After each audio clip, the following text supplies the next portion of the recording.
Կառավարությունը կփոխհատուցի դեղագործական ընկերություններից մեկի արտադրած դեղերի կլինիկական փորձարկումների եւ կենսահամարժեքության հետազոտությունների ծախսերը։ Այդ նպատակով կհատկացվի 25 միլիոն դրամ։ Ընկերությունը կլինիկական փորձարկումներ է արել ակնակաթիլ արտադրելու նպատակով։ Կլինիկական փորձարկումները դա շատ թանկարժեք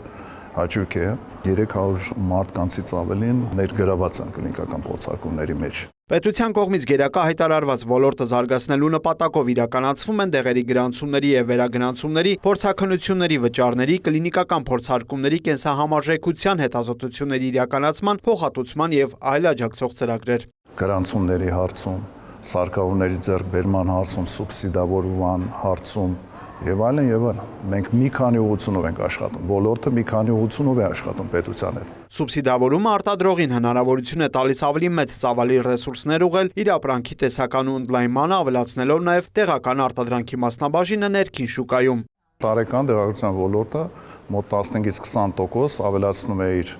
ծավալները եւ արտահանումները։ Այսօր Հայաստանի դեղերի շուկայում տեղական արտադրանքի մասնաբաժինը կազմում է 15%, որը թեև դանդաղ, բայց տարեստարի ավելանում է։ Հայաստանը դա միակ ռեգիոնում երկիրն է, որտեղ մենք լուրջ զարգացած դեղարտադրություն ունենք։ Ինչու չեն կարող ասել այլ երկրների մասին։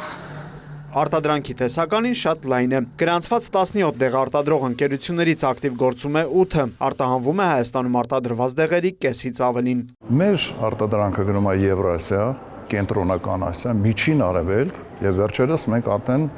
Արևելյան Եվրոպա ենք արտահանել մեր արտադրանքը։ Սա առաջին ընկերությունն է, որ օգտվել է կլինիկական փորձարկումների կենսահամարժեքության հետազոտությունների իրականացման փոխհատուցման ծրագրից, իսկ դեղերի գրանցումների եւ վերագրանցումների փորձաքննությունների բաղադրիչից օգտվել են 4 դեղագործական ընկերություններ, ներկայացնելով 70 տեսակի դեղի գրանցման հայտ։ Այս ծրագրին կարող են մասնակցել բոլոր դեղագործական կազմակերպությունները, որոնք հանձն են առնում իրականացնել կենսահամարժեքության կամ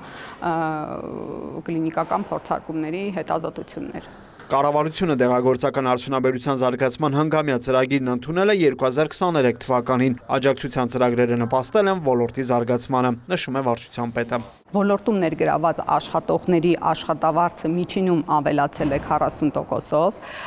ոլորտի մուծած հարկերը միջինում ավելացել են 20%-ով եւ ոլորտում ներգրաված աշխատողների քանակը ավելացել է միջինում 5%-ով։ Էկոնոմիկայի նախարարությունը աշխատանքներ է իրականացնում Հայաստան-Եվրոպական միություն համապարփակ եւ ընդլայնված գործընկերության համաձայնագրով հայկական դեղագործական արտադրանքը Եվրամիության երկրներ արտահանելու ուղղությամբ։ Բրեր Մկրտչյան, Հովհաննես Քյուրքչյան, լուրեր։